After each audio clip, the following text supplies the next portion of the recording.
Did you ever wonder? I do. Did you ever wonder why the sun always rises, but the stars never fall? Why dry land is never satisfied by water? And why fire never says enough? The wonder of God's holy mountain, house of prayer. Well, this morning was quite an experience for me. And, I often ask God, what do you want me to share on this podcast? And I was really kind of surprised he wanted me to share the story.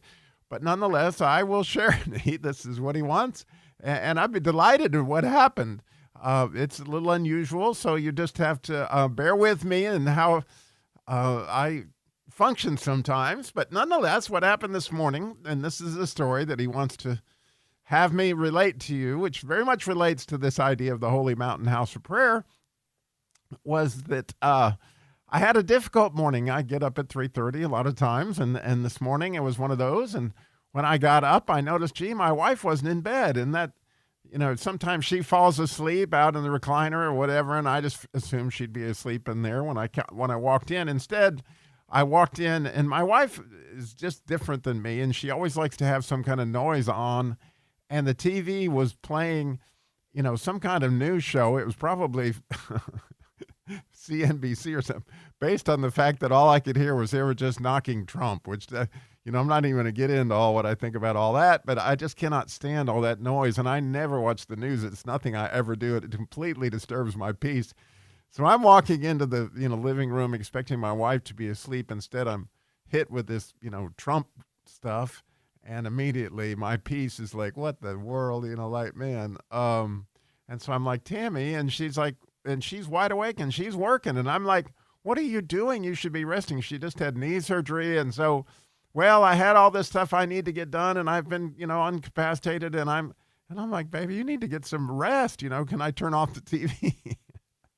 And actually, she got kind of frustrated at me because I turned off the TV. I said, Tammy, I just can't function in the morning with that noise. It just takes my peace away. So, she went on to bed after a few minutes, and then I plugged in the coffee maker, and unfortunately, I had failed to put the coffee in the thing, and so it just made hot water.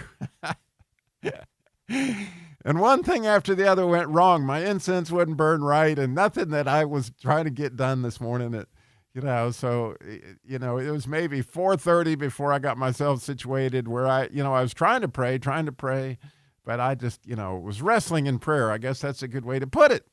And so I would never expect to have the experience that I had this morning, but this is what happened. So I'm praying. And as you may know, as I get through, many different things I talked to God about, I talked about, how I pakud, or how I do the precepts where I commit myself to him, my spirit to him, my soul, my body. I get covered in the blood, and I ask the Holy Spirit to help me become like Jesus. And I go into agreement with all those that are praying for me. And I do all these different things that I really enjoy, practices or disciplines, whatever you want to call them, to where I feel like what I call the netzer, or, essentially this large eagle-like bird comes and picks me up and takes me on a journey to heaven somehow. And sometimes, usually, honestly, for the last probably 4 or 5 months, I've gone to Eden, and often Netzer would put me in one of the 4 rivers, and we'd have some kind of experience in those rivers. But this morning, as soon as I got there, Jesus is like, and it was interesting because I had asked him, I said, I don't want to have any preconceived notions about where I'm going today. I just want to go where you want to take me. And he said, I want to take you to a place that's higher than Eden. And it kind of shocked me. Like, I always thought, Eden was kind of heaven, or, and again, I don't know how all these levels work. I really don't.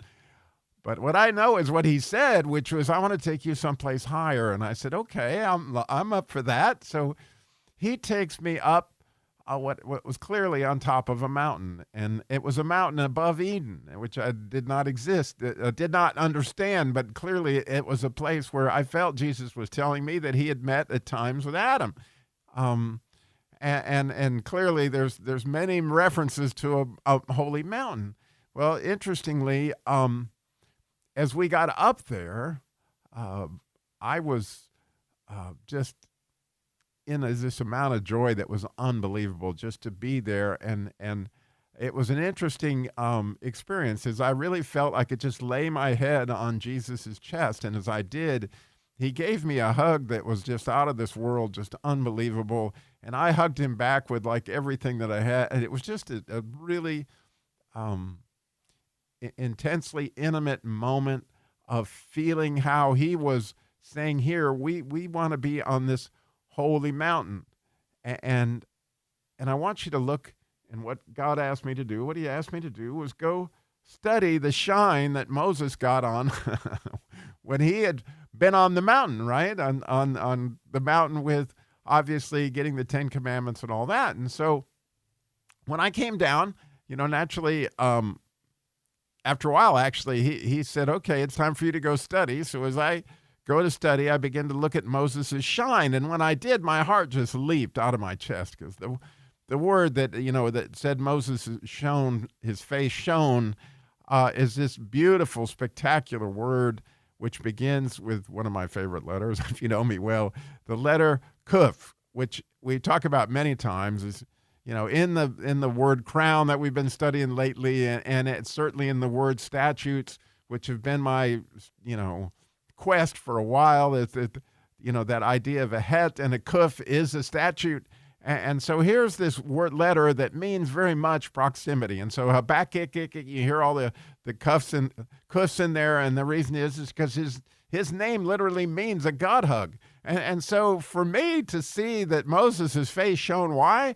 Because he'd clearly just been in God's presence. I mean, he'd been getting a God hug. I mean, it's clearly what's going on. So you got the kuf, and then there's a resh, right? And that resh is this idea of the Spirit, right? And this idea of the head. And so it was Moses' head, no doubt, that was shining. And then the final nun, which is looks like a nail. And I always love that letter because it's the idea of faith. And interestingly, the word for shine is also the same word as horns. So, like the horns of the altar, which is it's the idea of sparks flying away, or, light beams emitting from something is almost like horns. And you think of a big, huge deer or a stag, with these huge antlers with all these, rays coming out of their horns. It's just a spectacular thing that's what Moses had. He had that shine, and I couldn't help but just be absolutely delighted as I was thinking about that word. And that final nun has to do with thy word will be a lamp unto my feet, right? That nun has to do with faith, and is just a beautiful, amazing thing that God sends this faith down. In other words, the faith that I have, was given to me by him. And what a spectacular gift, as Moses had that gift to the extent that obviously his skin shone according to the, what it says there in Exodus. And then, I was looking at different places, that the idea of the mountain and whatever, and all of a sudden I came across this passage, and I think God really directed me to Isaiah. And if you look in Isaiah 56, verses 6, 7, and 8, I'm going to read them to you because it flabbergasted me, because I didn't realize, I guess, that, I'd heard the quote, that where Jesus said, my house will be a house of prayer, but I didn't realize the holy mountain part and some of the other stuff. So I'm going to read these verses to you just as they are there in Isaiah 56. As I feel like I experienced this morning, and I didn't realize that this place that is above Eden is this place of his house of prayer. And that literally is what he has in mind, which is your heart, by the way. Like, your heart is where you meet with God. It is the Holy of Holies. And apparently it is very much a mountaintop. So it says, also the sons of the stranger that join themselves to the Lord to serve him and to love the name of the Lord, to be his servants. Everyone that keepeth the Sabbath from polluting it and taketh hold of my covenant, right? And we get a new covenant, right? And if you read when you take communion, it says this covenant's in his blood, right? He says, even them will I bring to my holy mountain and make them joyful in my house of prayer. Their burnt offerings and sacrifices shall be accepted unto mine altar. For mine house shall be called a house of prayer for all people. The Lord God, which gathereth the outcasts of Israel, say, yet will I gather others to him besides those that are gathered unto him. Like, oh my goodness. I have a new idea of what that holy mountain of prayer is. I'll never forget this morning as long as I live. I surely pray that you will have a similar experience somehow. And I certainly thank you for listening. Did you ever wonder? I do.